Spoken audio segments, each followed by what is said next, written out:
That footage you just saw is from the world-renowned Iggy Gig fashion show, and those were two of the most famous commercial fishing models ever. Want to be comfortable on the sea? Take our advice today. Not all of it. Welcome to episode 2, where we're going to talk about the fashion do's and don'ts of commercial fishing. I'm Dwayne. I'm Daryl. Now first, I'd like to give a shout out to the McCondre Fish Company. Now personally, I've used their gloves, I've used their boot bands, and I've used their fish picks. The McCondre Fish Company is a brand that you can trust at sea to keep your hands dry and nimble. Now, if you go to their website right here, and you use the coupon code right here, you'll get 15% off.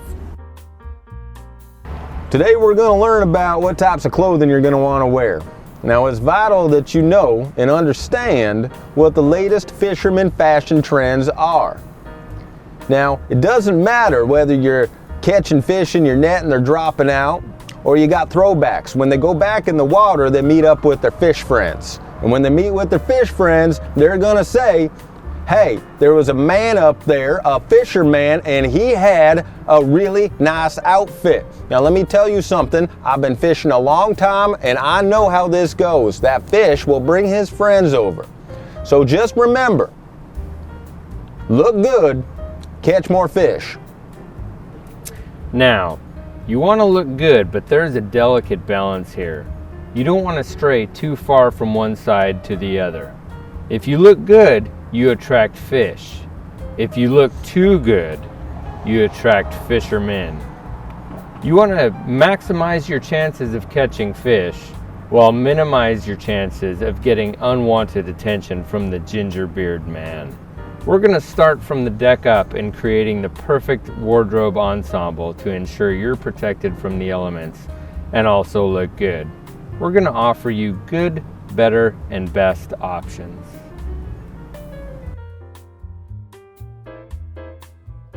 Here, our Fisher model is wearing a nice pair of rollerblades.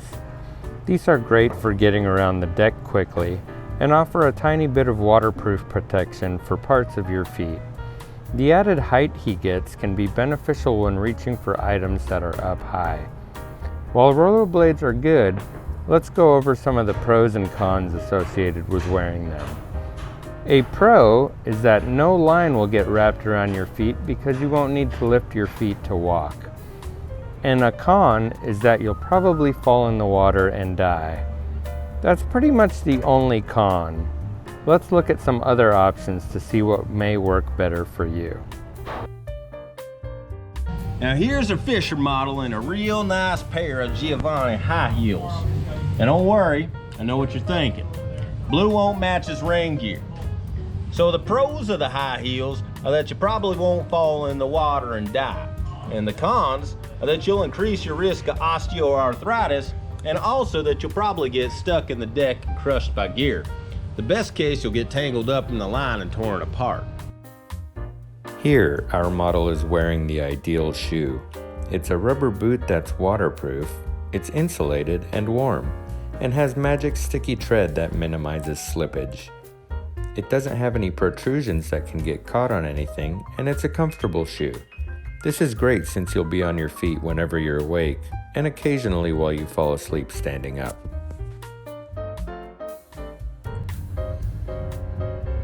Now we're going to talk about socks. You see, pantyhose are great for just about every occasion. Events that they're good for include working, driving, eating, walking, sitting in a chair, robbing a bank. Events that may not be good for are working on a fishing boat, driving a fishing boat, eating on a fishing boat, walking on a fishing boat, sitting on a fishing boat, and robbing a bank on a fishing boat. These next pair of socks are great. If you like foot blisters, these are the socks for you. They're easy to slip on and off, which can yield a little more sleep since you'll be able to be quicker with them. Imagine an extra 15 seconds of sleep per day. If you're like Daryl here and you lost a sock after a rough night at the sandbar, you'll get an extra 5 seconds of sleep because you'll only have to put on one. Imagine, after a month, that's at least 10 minutes of extra sleep. Now what you're not factoring in is the time you'll need to apply ointment to your feet after they get all nasty with foot blisters and wet foot rot. Pros, you can get more sleep. Cons, you'll get foot rabies. Now the best option here is a nice pair of thick, fat wool socks. They wick moisture and provide a little bit of extra cushion. They also dry fast, but why would you need them to dry when you're wearing waterproof boots? That's a great question. We'll get back to that one. Now I want to talk to you about boot inserts.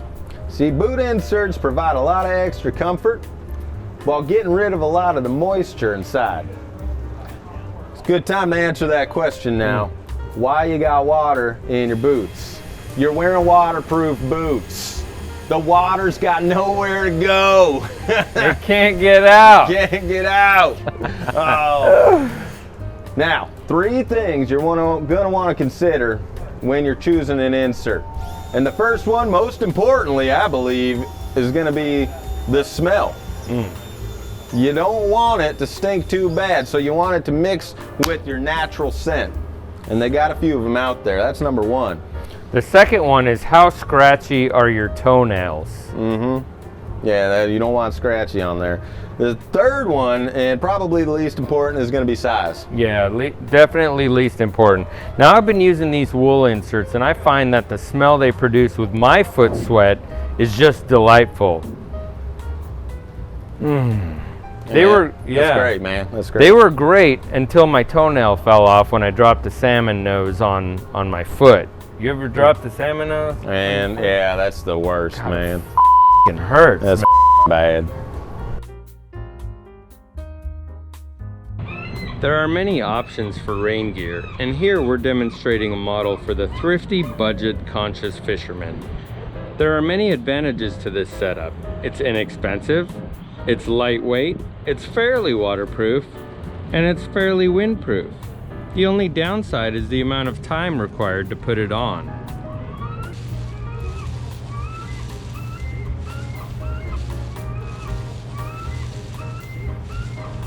Buoys on the bow. Now when the fish come on board, are they wearing rain gear? Usually not. Now that brings us to our second best rain gear. No rain gear at all. Now fish do just fine with no rain gear. Why can't we? I'll tell you why. Because we don't have a carapace. What's a carapace? Oh, well, carapace is the protective hard upper layer of a crustacean. Oh. Yeah. I'm going to show you. Now, Daryl, for FCC reasons, everybody knows what that looks like. We don't need to demonstrate what no rain gear looks like. I mean, this is the second best rain gear, you know. I don't see why. You know what? Let's get to the best rain gear before we demonstrate the second best. Yeah, okay. All right, man. All right. Now here's the best option of all the other options we've given you.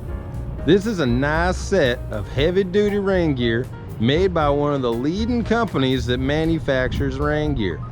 This setup is very waterproof and very windproof. These bright colors here make it easier to spot you if you fall overboard. In addition, the nice little reflective piece, yeah, that makes it easier to see you at night when light is shined towards you when you're bobbing in the water.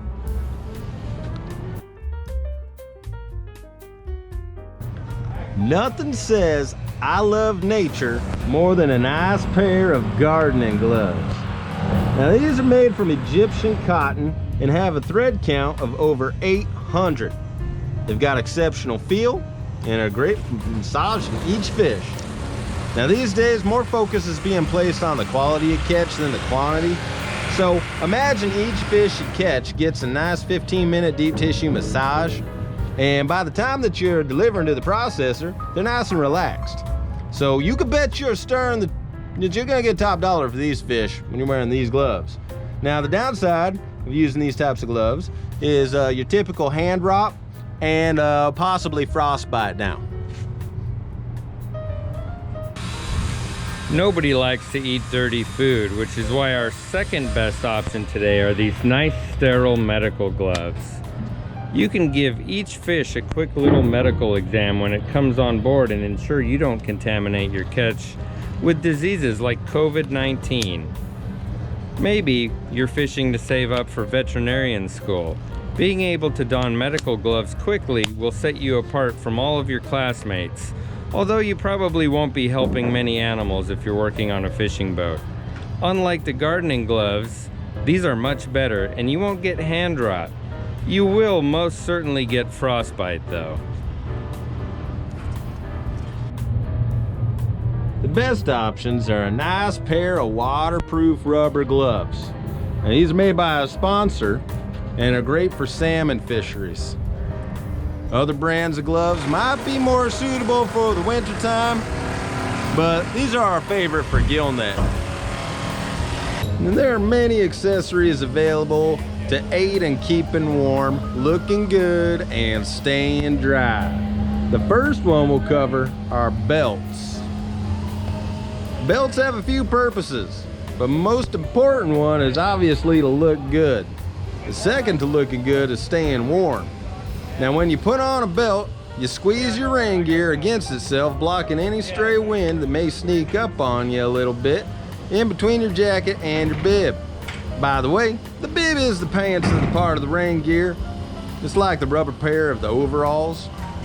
Now feel free to personalize your belt with sparkles, glitter, any other eye-catching shiny things, but just remember, any little pieces hanging off that you might get caught, and it might get caught in the fishing gear. These boot bands are made from a sturdy silicone that doesn't seem to rot over time. Like the belt, they prevent cold air from sneaking up your trousers.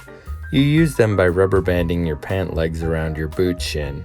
If it's a warm day, they're great for shooting at your friends or popping them while they're asleep. Let's move on to the most important part of your body, the head. 40 to 45% of your body's heat can be lost through the head. There are two ways to keep your head warm. One is a good idea, and the other one is a hat. The good idea is to make sure the oven is always heated to 120 degrees and to place your head in it whenever you get cold. The other idea is to wear a hat. I prefer to wear a beanie type hat. We will demonstrate the usage of a beanie type hat now. Hey, thanks for watching our video. And remember, if you liked it, please hit the like button and the subscribe button below. And if you didn't like it, please hit the like button and subscribe as well, because we like that. We need them. Yeah. We'll see you next time. How do you work this thing? How the does this work? Why did I forget that sentence? Alcohol. That's probably it. Mm-hmm. See, it sneaks up on you. It does. Yeah. And as a fisherman, you know what kind of latest fashion trends are out there. You say fisherman? You said fisherman. You're a fisherman. Now, personally, I've used their